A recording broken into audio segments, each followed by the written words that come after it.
C'est bon, son? M'entendez-vous bien? Oui. Bonjour, mesdames, messieurs. Vous m'excuserez, j'ai une toux très vilaine, là, donc il se peut que j'ai des quintes de toux au cours de la soirée. Fait qu'en régie, ceux qui sont en régie pour le son, je vais trouver mes documents. Désolé. Donc, je vais vous présenter les membres du conseil qui siègent à mes côtés devant vous, en commençant à votre gauche. Donc, je vous rappelle encore une fois que le conseil d'administration de la Société de transport de Montréal est en web diffusion. Il y a des caméras dans la salle. Je le rappelle également aux membres du conseil lorsque vous prenez la parole. Donc, c'est diffusé. Donc, à votre gauche, Mme Marie Turcotte qui représente les clients du transport adapté au conseil d'administration. M. Francesco Miele qui est conseiller municipal dans l'arrondissement de Saint-Laurent. M. Édouard Janisewski qui est maire de Dollard-des-Ormeaux. Mme Monica Ricourt qui est conseillère municipale dans l'arrondissement de Montréal-Nord. M. Dominique Perry qui est conseiller municipal dans l'arrondissement de Saint-Léonard.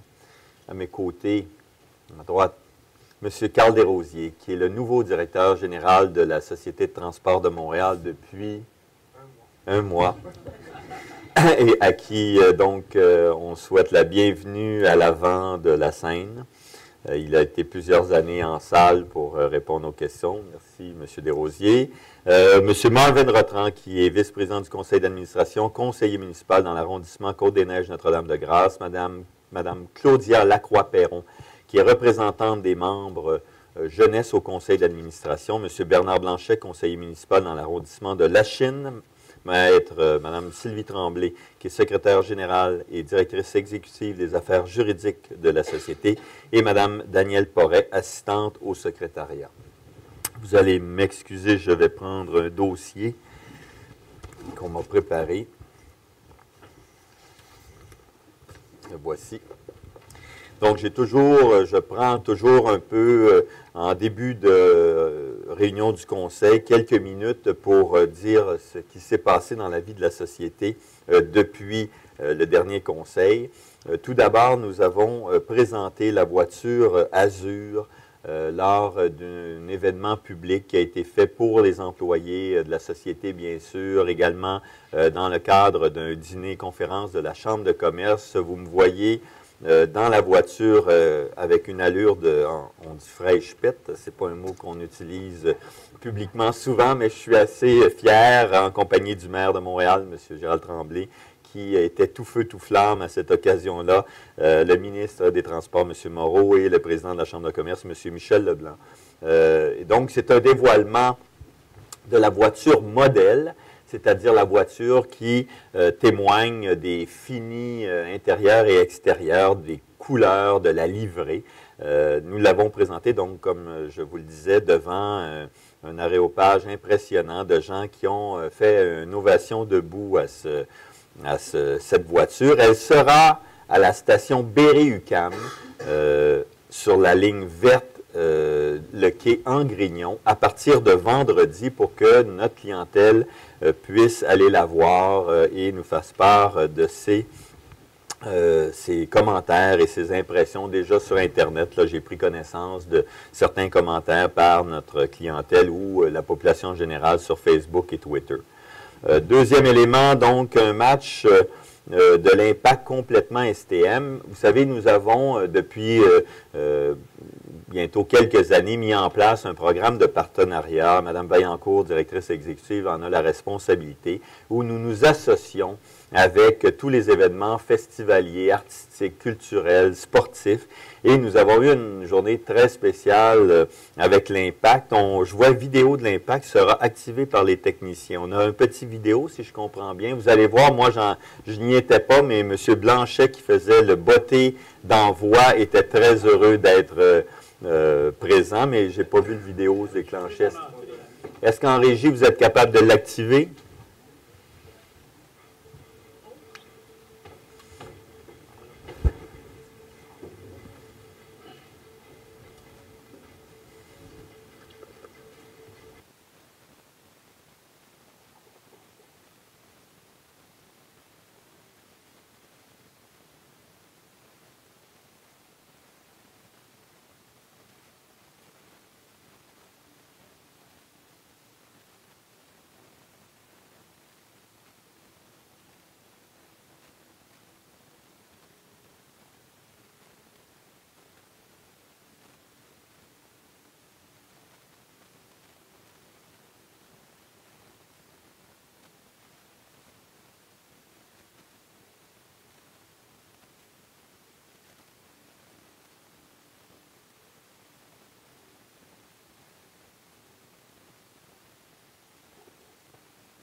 Fait que ça illustre, dans le fond, nos participations à ces événements-là et pour inviter la population à s'y rendre en transport collectif. Je pense qu'il y avait moi je ne m'y connais pas forcément, David Beckham qui était présent, qui a attiré. Oui, c'est bien ça, bon.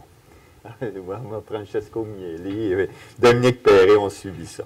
La STM vous transporte au musée depuis le début de la journée des musées montréalais, qui est une journée d'accessibilité au musée gratuitement, qui met en collaboration tous les grands musées. La STM y est associée. C'était à l'époque où Mme Roy, Louise Roy, était présidente directrice générale, et puis les choses ont ainsi fait qu'elle est maintenant présidente du Conseil des arts de Montréal et très étroitement associée à cette journée-là. Donc, nous avons des circuits d'autobus qui amènent les gens d'un musée à l'autre. Au total, 45 bus ont parcouru les cinq circuits créés pour l'occasion. Et encore une fois, c'est une occasion de faire notre part dans le lien avec des activités montréalaises dans le domaine des arts et de la culture. L'autobus des créateurs roule à Montréal. Nous avons, un peu tardivement par rapport à d'autres sociétés, mais nous l'avons fait, donc publié nos données qui portent l'acronyme GTFS, donc General Transit Feed Specifications, qui sont des données sur la marche de notre métro, de nos bus en temps présentement planifié, éventuellement en données réelles grâce au programme e-bus.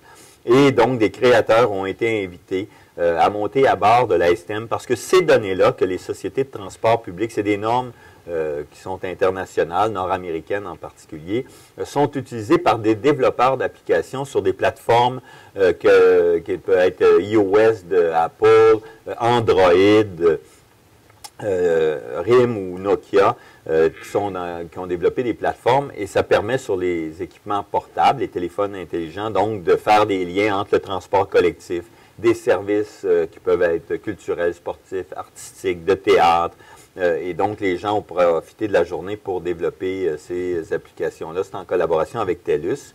Un autobus de la STM au rythme du festival MUTEC. Moi, j'étais à bord. Oui, je suis là. Et donc, ce qui est très particulier, ce projet-là, et je vous invite à prendre une des 5 lignes qui sont touchées, la 55 Saint-Laurent, 80 Avenue du Parc, 18 Beaubien, 24 Sherbrooke et 165 Côte-des-Neiges. Festival MUTEC, c'est un festival de musique électronique. Ils ont invité des compositeurs à composer de la musique en fonction des séquences du parcours, de la trame urbaine, des quartiers traversés. Et avec un iPhone ou un iPad ou un iPod, donc vous vous reliez au nuage qui contient la musique des compositeurs, et en fonction de votre position, puisque vous êtes géolocalisé le long du parcours, bien, la musique suit le parcours de la 55 ou de la 80 ou de la 165 Côte-des-Neiges et des deux autres lignes. Je peux vous dire, pour l'avoir vécu, vous pouvez le faire en bus, mais en vélo également, puis à pied. Ça fonctionne, parce que le nuage est toujours là, puis votre iPhone. C'est vraiment, on voit le début d'un phénomène extraordinaire. On peut imaginer que la STM, éventuellement, pourrait avoir sur ses 220 circuits de la musique ou de l'information touristique ou historique en approvisionnant des appareils, des téléphones géopositionnés, géolocalisés, avec un nuage de musique ou d'information. C'est vraiment, et le travail avec MUTEC, la gang de jeunes de MUTEC, en tout cas, moi, j'ai dit bravo, j'ai dit des projets, je les cote pas toujours, mais celui-là, j'ai donné 100%. Pour moi, c'est incroyable, ce projet-là. Accessibilité universelle. Le maire de Montréal, moi-même et le président du regroupement des usagers du transport adapté, nous avons co-signé une lettre que nous avons fait parvenir au premier ministre du Québec, et on va le voir un peu plus tard ce soir, pour que le gouvernement nous finance déjà pour l'entretien de nos systèmes, l'entretien de nos infrastructures, mais pour que nous puissions accélérer le rythme d'adaptation de nos stations de métro, du métro de Montréal, en particulier pour l'installation d'ascenseurs. Donc, c'est une démarche conjointe que nous avons faite. Le maire de Montréal y était associé, mais également Mme Campbell, qui est responsable au comité exécutif de ces questions-là. C'est un travail qui s'inscrit dans la démarche que nous avons faite et nous allons adopter ce soir notre plan d'accessibilité 2012-2015, accessibilité universelle, que nous présenterons en fin de mandat. Donc, c'est une demande que nous faisons d'avoir un fonds dédié à hauteur de 25 millions pour accélérer donc le rétroaménagement de stations de la ligne orange en priorité au transport adapté, mais plus que ça, dans le fond, c'est les ascenseurs que nous voulons pour toute la clientèle. Et je termine avec la dernière campagne publicitaire de l'ASTM. Vous savez, nous avons changé l'image, la signature de l'ASTM avec la création du mouvement collectif, le sigle identificateur, et on a donc créé au cours des 2-3 dernières années différentes campagnes. Celle-là a été particulièrement appréciée de certains parce que on a décidé de jouer la carte qui est souvent celle des concessionnaires automobiles qui vendent donc leurs véhicules en parlant des mensualités, des avantages. Donc, nous, on a dit que pour 75 et 50 par mois, chauffeur compris, kilométrage illimité, vous pouviez emprunter notre réseau de bus ou de métro. Et il y a un petit caractère en bas que je vous invite à lire puisque vous êtes des consommateurs et des consommatrices avertis, mais on a eu de bons commentaires concernant cette dernière campagne-là et qui a été développée par notre équipe avec des ressources externes qui sont mandatées pour ce faire. Donc, une bonne campagne. À la radio, je ne sais pas si vous avez entendu le message, mais il y a quelqu'un qui opine là, en disant oui, à la radio, c'est très percutant également parce qu'on a vraiment l'air d'avoir affaire à un vendeur de chars. Donc, avec ça, je vais ouvrir là, donc on a un ordre du jour et il y a une période de questions qui précède toujours cet ordre du jour du Conseil. Nous avons ce soir 2 personnes, donc je vais inviter M. Marc David qui a 2 questions, la première sur de nouvelles lignes express et la deuxième sur la fréquence des lignes. M. David?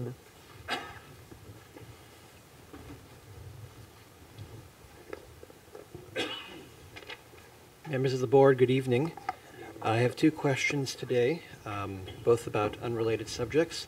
The first one is about express routes. As we know, the STM modified rapid service routes in January of this year, and recently 4 new express routes to West Island were introduced. But I still think there are some major arteries that I think might benefit from express routes. For example, you would have one on Langelier, Van Horn, Beaubien, Viau, Côte-Vertu, Sherbrooke, and Rosemont. And the success of the 467 would probably factor into this because that's been a very successful limited stop express route. So my question is this: would the STM consider implementing this kind of limited stop express service on the major arteries I mentioned? Yeah, and you've mentioned, I will answer in 2 times. First, you've mentioned the 467 on Saint-Michel. That's correct. There's another one that is, which we have a great success, is the 427 on Saint-Joseph. Of course. They call, at the STM, they call that my bus because I use it a lot. And we are in the planning to implement a new express line that will do the same kind of job. If you look at the 427, it goes from the borough of Rosemont, Petite Patrie, Plateau Mont-Royal, and straight through downtown, and the main stop are around the places where usually people were getting into the subway on the Orange Line. The main purpose was to permit people, because the subway, I will say Orange Line on peak point hours in the morning, from Rosemont Station is quite full, so that line helped to remove people in a way from the subway and give them a direct access to downtown. So we are in the planning for 2013 for a new line that will do the same kind of trip from a little bit north of the 427, going through downtown and along René Lévesque Boulevard. For the other boulevard, like Beaubien, Rosemont, Van Horn, I will ask the Vice Chairman, who's the Chairman of the Comité Service à la Clientèle, to We were very proud to announce in 2011 great successes. We had a record year in ridership. We approached 405 million rides carried. That was our best year ever, beating our 1947 record that had stood for such a long time. And we did that largely in collaboration with the government of Quebec and the city of Montreal, the programs that allowed us to obtain extra funding, which saw bus service actually increase by 21% in the period January 1, 2007 to December 31, 2011. It had a huge impact. We're certainly very eager to increase services further because we see it as promoting a modal shift to public transit, giving people who want to make the choice, like yourself, to use transit rather than their car, the option of doing so, if not for all their trips, at least for some, if not most of their trips. There are two problems. One is funding. The government has told us it's very open to a second program to improve public transit beginning in 2013 to 2020. They haven't cut any of our funding this year. They've maintained programs. We have met with them, and we're very enthusiastic about what they said. The second is our fleet. We need to have more buses to be able to provide those additional services. Mr. Lebrecht mentioned a new service from Rosemont. It's something that we've already tested the waters with the elected officials from that area. A new express from Rosemont to downtown is in our intentions for 2013. For the other routes, there's one or two we've actually looked at as a possible express route. But it becomes a question of where our priorities are. And many of the lines that streets you mentioned, there's already the 10-minute max network, which seems to have increased ridership significantly, and the satisfaction level of the riders is high enough so that an additional express route with limited stops might not be merited. We are going to examine it within the context of the funding that comes through from the province.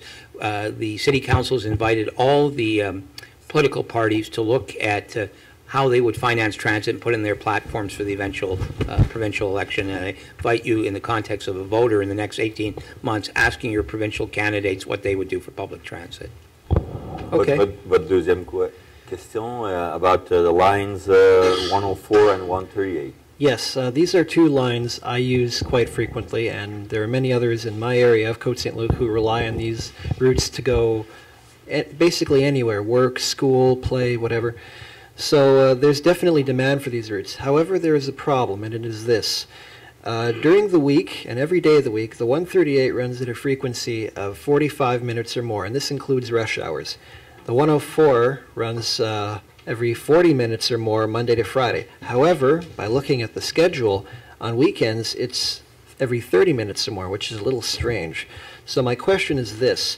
Would the STM consider adjusting the frequencies during rush hour on these two high-demand routes? Okay, thanks. I will again ask the I'm not sure I can agree with you. The eastbound 104, for example, passes the corner of Cavendish and Côte Saint-Luc at, I was going to start at 7 o'clock, 7:16, 7:31, 7:49, 8:08, and 8:42.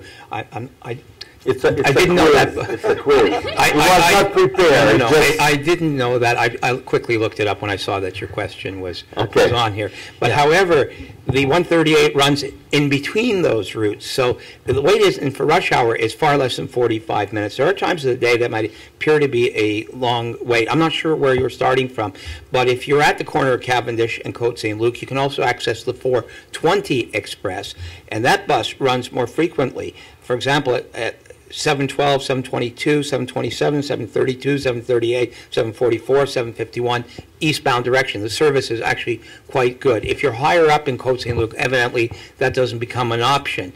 But we put our resources according to ridership. Mm-hmm. And, you know, we feel we're serving the need that's been expressed to us within our financial capacity. I will ask our chief planner to look at it one more time. We have a customer service committee meeting next week, and questions like this we always look at. If there is a possibility to do more, we will do more, if it's merited. If not, we'll put it somewhere in our more longer-term plans. Evidently, I'd like to run a lot more buses everywhere and win over more customers and make more customers happier on a permanent basis, but it all comes back to what I said before, funding and fleet. Now, another thing is... just to, yeah. Oh, I wanted to add, It's less of an issue in the morning rush, where all of what you said is correct. I know because I've used that. It's more in the afternoon rush where it's an issue on these two routes, because you have people coming out of school and work and so on. Okay. We tend to put most of our service in the direction of the rush hour, and for those routes, it's westbound in the afternoon. In the morning, people want to get towards downtown, so it's eastbound where we have most of our service. So I'm trying to understand what you just said, that the problem is for people who want to go against the rush hour. That's what I understood you to say. Would that be correct? No, it would be people coming back from work who are using these routes. Again, they're not very frequent. Okay, my understanding is that the afternoon service is about as frequent as the morning service in the opposite direction.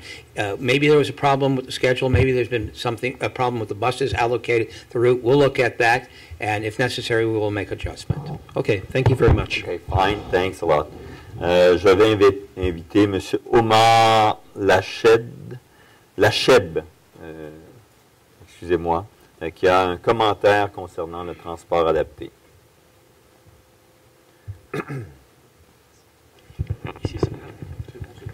Bonjour. Bonjour. Mon nom est Omar, Bonsoir. je me présente. Oui. Je suis québécois d'origine marocaine. Je travaille comme conseiller financier avec une institution financière depuis 2007. Pour faire bref, j'ai pris des notes. Première chose, je veux faire un commentaire concernant le transport adapté. Depuis que je suis là, ça m'a aidé pour faire toutes sortes de choses. Ça m'a facilité la vie pour s'ouvrir sur Montréal, sur le Québec, faire du bénévolat, aller faire des loisirs, aller au gym, commencer mon premier travail, à être engagé dans la communauté, dans des associations de personnes handicapées ou autres. Donc, très content, et puis c'est quelque chose que je voulais mentionner, que c'est quelque chose que même quand je rencontre des gens d'autres origines, dans d'autres pays qui ont du transport, à Montréal et au Québec, c'est quelque chose à mentionner. On dirait que c'est le meilleur. Donc ça c'est vraiment quelque chose qui vient du fond de mon cœur, que moi quand les gens ailleurs me disent comment tu t'intègres à Montréal, je leur mentionne tout d'abord le transport adapté. On reconnaît l'importance de ça, et puis on vous remercie pour vos commentaires. Ce que je veux mentionner aujourd'hui, je ne suis pas là juste pour lancer des fleurs. Non, tant que ce n'est pas un pot pour la suite, allez-y. C'est ma première présence dans une assemblée. Oui. Depuis l'année dernière, faire des réservations à la STM ou au transport adapté, c'est devenu un cauchemar. Puis je vais vous dire pourquoi. Depuis que, vraiment, je suis navré de porter ça à votre attention dans une assemblée publique. J'en avais pas l'attention. Ça fait 3 mois que j'essaye d'avoir une réponse de quelqu'un au transport adapté. J'ai envoyé des lettres et toutes sortes de lettres, des emails, et personne ne m'est revenu avec une réponse. J'ai fait une plainte contre un agent de la STM de réservation pour un transport qui a été annulé, malgré que je l'ai confirmé 2 fois le même jour. J'ai demandé à ce qu'on m'appelle pour me donner une confirmation. J'ai eu un chef d'opération, comme on les appelle, je pense, à la STM, qui m'a appelé lors de notre discussion, et il avait nié totalement que j'avais confirmé, malgré qu'il y avait des enregistrements. Et puis, ce qui m'avait surpris, c'est que le monsieur avait coupé la conversation en me ramenant que j'avais des annulations l'année dernière, en me disant on va vous régler ça au service à la clientèle, à la lettre. J'ai pris ça vraiment très mal, j'ai fait une plainte, et depuis ce moment-là, je reçois ce que j'appellerai, ce que je percevrai, jusqu'à preuve du contraire, jusqu'à ce que quelqu'un me contacte, comme des représailles. On m'a coupé mon accès à Internet pour des réservations. On m'a coupé, l'accès à des annulations, des réservations automatiques. Je dois toujours passer 30 minutes, ou même plus, 15-20 minutes, pour appeler, faire des réservations. Pour quelqu'un qui a mon travail, ça fait vraiment beaucoup de perte de temps. C'est vraiment un désagrément. J'ai fait j'ai appelé les députés. D'ailleurs, M. Rotron, je vous ai contacté. J'avais contacté Mme Fotopoulos. Ça date depuis le 22 mars. Je n'ai pas eu de nouvelles de la STM. Le 22 mars de cette année. C'est ça. On m'a dit on va couper l'accès un mois. Je n'ai pas eu de rappel. J'ai envoyé plus que 3 emails. Et honnêtement, j'aimerais juste avoir une réponse.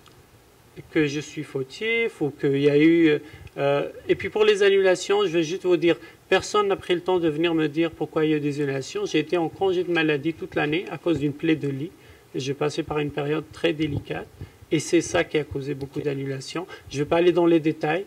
Je veux dire juste que je suis là pour aller dans un chemin plus constructif, mais j'étais obligé d'aller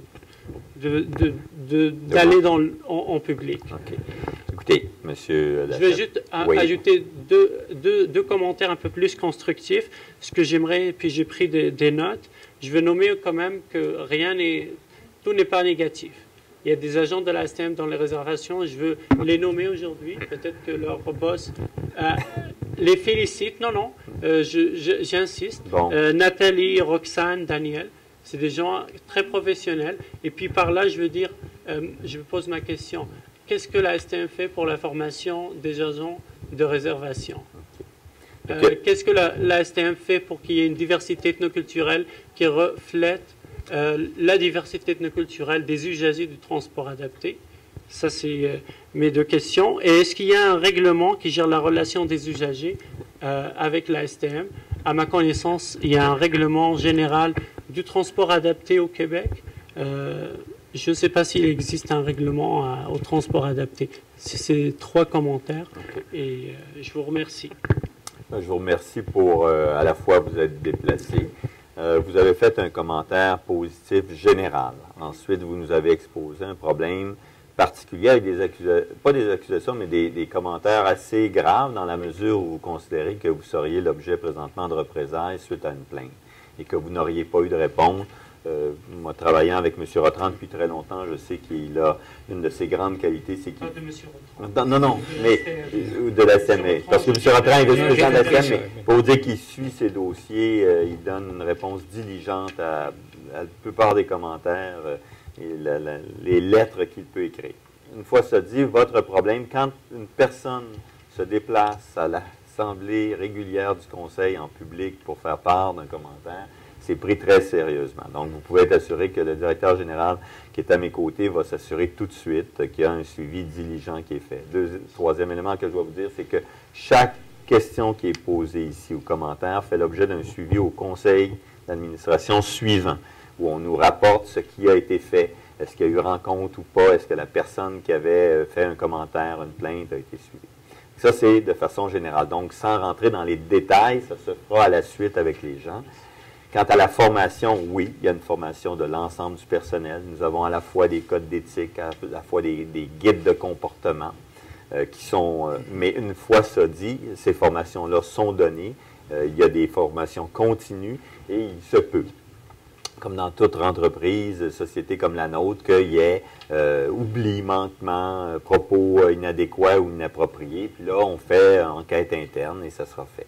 Quant à la dimension ethnoculturelle, la STM a reçu au cours des dernières années un certain nombre de reconnaissances par des organisations qui sont externes à nous pour reconnaître que nous avions fait du côté de nos employés chauffeurs d'autobus, à l'entretien, dans tous les domaines de l'entreprise. Nous avons des objectifs législatifs parce que le gouvernement du Québec a fixé un certain nombre de règles, des objectifs que nous avons dépassés dans certains cas.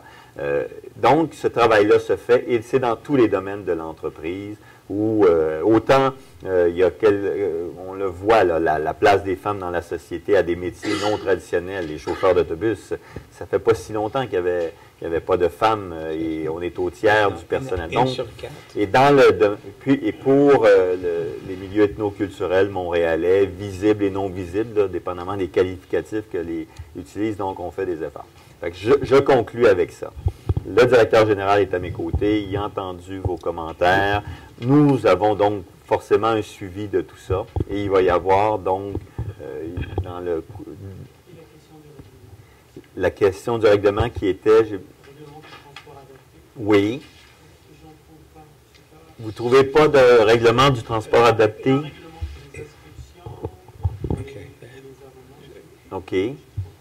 On va juste reposer votre question au micro. En fait, le règlement, j'ai essayé de trouver un règlement qui gérait, en fait, qui ferait des balises du transport adapté en général. Il y a un règlement général pour tout le Québec qui, dans sa plupart, j'ai une copie ici, mais dans mon iPad. Dans la plupart, ils parlent de la gestion, la formation des chauffeurs et tout le reste. Mais, OK. Là, vous voudriez un règlement de quelle nature? Non, c'est pas que je voudrais un règlement. Okay. Vous ne trouvez pas le règlement, Marvin? Est-ce que tu es au courant? Le Grand Ballet, c'est provincial. Okay. Il y a des politiques que nous suivons qui répondent à ce qui est dans la réglementation provinciale. Je constate que vous avez contacté mon bureau il y a 6 semaines, quelque chose comme ça. Bon. Et j'ai contacté le transport adapté pour vous la même journée ou le lendemain. Et ils m'ont recontacté pour indiquer que vous téléphonez, parler de votre dossier. Il y a quelques problèmes, j'ignore la nature, mais si j'ai bien compris de votre intervention, quelqu'un n'a pas fait le suivi. Donc, et je sais que vous avez téléphoné il y a 2 jours quand j'étais à Loretteville pour dire que vous serez ici ce soir. Je vous souhaite la bienvenue parce que vous habitez dans le district que je représente. Ce que je propose est que quelqu'un de transport adapté doit vous contacter dans les jours qui viennent pour expliquer le problème selon eux et d'arriver à au moins une entente avec vous sur l'utilisation de services. Je comprends que vous avez besoin de ça pour travailler. Et effectivement, s'il y a un problème, il doit exposer le problème. Vous avez le droit de réagir. Donc, on va assurer que les jours qui viennent, quelqu'un va vous contacter directement au numéro de téléphone. Et je suis prêt à me déplacer pour rencontrer. Quant au règlement, là, Mme Tremblay, Sylvie Tremblay, qui est la secrétaire générale de la Corporation, ou les gens du transport adapté. M. Gagnon, là, OK, on fera le suivi pour qu'on puisse vous fournir ça. Je vous remercie. Fait que je vous remercie beaucoup pour votre présence. Cela met fin à la période de questions. Nous allons passer à l'article 1 de l'ordre du jour de ce soir. Donc, j'appelle l'article 1. Adoption de l'ordre du jour de la présente Assemblée en ajoutant l'article 4.7 et en retirant l'article 12.2. Je propose. Je l'appuie. C'est adopté. J'appelle l'article 2. Approbation des procès-verbaux des assemblées tenues les 2, 3 et 17 mai 2012. Je propose. Je les appuie. C'est adopté. J'appelle les articles de la rubrique 3, 3.1, 3.2, 3.3, 3.4. 3.1 Adjudication de contrat à groupe CFR pour l'acquisition d'équipements de lavage pour pièces de métro. 3.2 Autorisation de renouveler le contrat avec Tilly Industries pour la fourniture d'embouts frotteurs de voitures de métro. 3.3 Adjudication de contrat à CPU Design pour l'acquisition d'une solution informatique de type SAN. Adjudication de contrat à Auckland Gringer Aérochem Emballage BSC Produits Cartier Compagnie d'équipements sanitaires Fematix Produits Gilco Groupe JSV Emballage Cartier Kent Automotive, La Rose et Fils, Produits Magnus, Multiple Pression LC, Produits Sani, State Chemicals, Tennant, Unica, West Penetton, Industrie Wipeco et Wood Wyant pour la fourniture de produits chimiques, accessoires, équipements et pièces de réparation. Je propose. Merci. C'est donc les articles 3.1, 3.2, 3.3 et 3.4 sont adoptés. Je ferai remarquer que nos équipes, là, pour les articles, pour les gens qui resuivent ça sur Internet ou qui viennent voir les résolutions, on met des photographies, entre autres, là, des embouts frotteurs et de la machinerie qui date, M. Desrosiers nous rappelait aujourd'hui que la machine de lavage des pièces de métro, là, des pièces mécaniques, date du début du métro.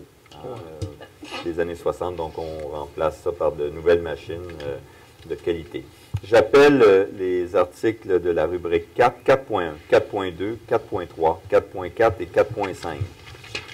4.1 Adjudication de contrat à Néolect Le Sceau pour le remplacement des luminaires et fluorescents. 4.2 Autorisation d'augmenter l'enveloppe budgétaire du contrat avec Antagon International pour la mise à niveau des équipements pétroliers au centre de transport La Salle. 4.3 Adjudication de contrat à Isolation Valmer pour l'enlèvement de l'amiante dans certains locaux techniques. 4.4, adjudication de contrat à groupe Dubé et associés pour la réalisation de travaux sur la guérite Henri-Julien. 4.5, adjudication de contrat à Célèbre Construction pour des travaux de réfection des plafonds et finis muraux à la station Guy Concordia. Je propose. Je les appuie. C'est adopté pour 4.5 que vous voyez à l'écran présentement. C'est une station du métro de Montréal, du réseau initial, qui a bien besoin de travaux et c'est une station qui est très achalandée, donc ça va être bien apprécié de la clientèle. Là, c'est des travaux, bien sûr, qui vont se faire souvent hors de la période de service clientèle. J'appelle les articles 4.6 et 4.7, toujours dans la rubrique 4.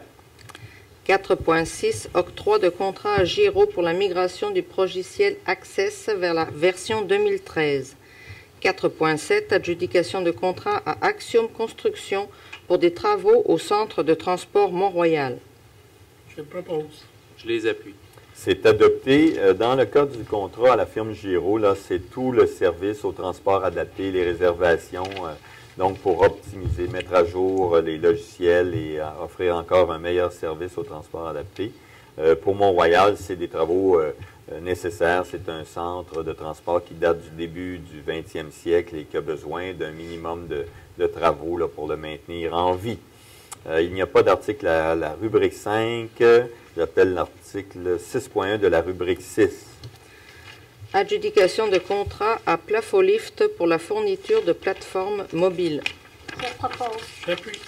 C'est adopté. Ça, c'est dans le cadre des voitures, des nouvelles voitures Azur du métro de Montréal, au plateau de Petite Révision Youville. Et donc, c'est un projet de 2,4 milliards. Il y a les voitures, mais il y a toutes sortes de choses que nous devons faire. Il y avait d'ailleurs à ce sujet un très bon reportage à TVA sur les travaux qui sont au centre de Petite Révision Youville. Il n'y a pas d'article dans la rubrique 7. J'appelle les articles 8.1, 8.2, 8.3 de la rubrique 8. 8.1, adjudication de contrat à Milrail pour la fourniture de câbles électriques. 8.2, approbation de la cession du contrat de fourniture et remplacement de l'éclairage et des prises en tunnel à électricité Grimard. 8.3, adjudication de contrat à Simplex Grinel pour la fourniture d'un système de surveillance environnementale. Je propose. J'appuie. C'est adopté. Dans le cas de 8.1, c'est des câbles électriques, entre autres ceux qui font l'alimentation en courant des voitures, 750. Oui. Et donc, ça fait partie de nos grands projets là, de rénovation que nous effectuons de nos systèmes électriques et de ventilation dans le métro de Montréal. Donc, les articles 8.1, 8.2, 8.3 sont adoptés. J'appelle les articles de la rubrique 9, 9.1, 9.2, 9.3. 9.1, adoption du système de pondération et d'évaluation pour des services professionnels pour l'étude et la planification de voies réservées bus-vélo. 9.2, adoption du système de pondération et d'évaluation pour des services professionnels pour la réalisation de pré-inspection, de suivi des vibrations et de post-inspection. 9.3, adoption du système de pondération et d'évaluation pour des services professionnels en architecture. Je propose. J'appuie. Donc, les articles 9.1, 9.2, 9.3 sont adoptés. C'est un système de pondération, je le rappelle à chaque fois. C'est une étape qui précède celle de l'octroi pas de l'octroi, mais des appels d'offres et qui permet au comité d'évaluer. Dans le cas des voies réservées bus-vélo, il y a un projet pilote qui va se faire, mais on veut se doter d'une grille pour étendre ça à d'autres types de voies réservées et donc avoir, dans quelque sorte, un gabarit d'application. Et pour le système de pondération, des offres des suivis de vibration. Je ne sais pas s'il y en a qui se demandent c'est quoi des suivis de vibration, mais c'est dans le cas des dynamitages qui sont faits pour nos puits de ventilation du métro de Montréal. Bien, il y a qui dit dynamitage, dit des vibrations qui peuvent se répercuter sur les bâtis avoisinants, et donc c'est un travail de pré-inspection. Les articles sont adoptés. J'appelle l'article 10.1 à la rubrique 10. Adoption du règlement R140 autorisant un emprunt pour l'acquisition de véhicules de service. Je le propose. J'appuie. C'est adopté. Le montant est important. C'est de 23, presque 24 millions. C'est pour 5 ans et c'est à la fois des véhicules de service utilitaires pour nos besoins dans nos centres de transport. Et également, on a tenu compte au Conseil, nos équipes nous ont rapporté qu'il y a des véhicules donc avec de type hybride et électrique là, qui, au cours des prochaines années, seront achetés. Nous avons déjà 2 voitures Volt 100% électriques que nous avons mis à l'essai, que nous avons acquis. Donc, c'est adopté pour 10.1, article de la rubrique 11, 11.1. Modification de parcours des lignes d'autobus 21, 41, 92, 125, 178, 259, 357, 427 et 495. Je le propose. J'appuie. And I have a comment as well. C'est adopté, oui, M. Rodman. Oui, comment. I'd like to respond to Transit Fan Info's tweeting from this room, retweeted by Andy Riga. These are all really minor changes. It's really basically housekeeping rather than real changes in the routes, and it reflects what's happened on the ground anyways. Let me give you an example. The 92 Jean Talon West route, on the map, it goes all the way to the former clubhouse at the Hippodrome de Montréal site, but that clubhouse has been closed for a long time, so the bus has been stopping about 500 meters east of there. So all we're doing is catching up with the reality, and we're just changing the route to reflect the terminal 500 meters east of the clubhouse. For some of the other routes, for example, the 259 Navette Mercier West, it used to head up, on the map it shows it heading up Trianon, turning right on Sherbrooke East, and then turning into Place Versailles. Well, now, for the last year anyways, it's been crossing over Sherbrooke and taking a street parallel that has no name into Place Versailles, thereby avoiding traffic congestion. It's all like that for all of these routes, so just want to ensure those who are tweeting to understand it's housekeeping and not a substantive change that was made to any of these routes. Merci, M. Rodran. J'appelle donc les articles de la rubrique 12, 12.1, 12.3, 12.4 et 12.5, l'article 12.2 ayant été retiré. 12.1, approbation de la collaboration aux études de la Ville de Montréal pour l'aménagement du square Cabot. 12.3, approbation des termes du mémoire d'entente relativement à la modification du régime de retraite de la Société 1992 et adoption du règlement R 023.3.2. 12.4, approbation des termes du mémoire d'entente relativement à la modification du régime de retraite de la Société Syndicat du transport de Montréal CSN et adoption du règlement R 022.3.3. 12.5, approbation de l'amendement au bail avec gestion immeuble place Bonaventure pour la prolongation du terme de location de salles. Je les propose. Je les appuie. C'est adopté. J'appelle les articles de la rubrique 13, 13.1, 13.2, 13.3 et 13.4. 13.1, autorisation de la mise au rencard de minibus. 13.2, approbation de la désignation des inspecteurs. 13.3, approbation du plan de développement d'accessibilité universelle 2012-2015. 13.4, prendre acte du dépôt du rapport de développement durable 2011. Marie propose. Ah ben oui, je propose.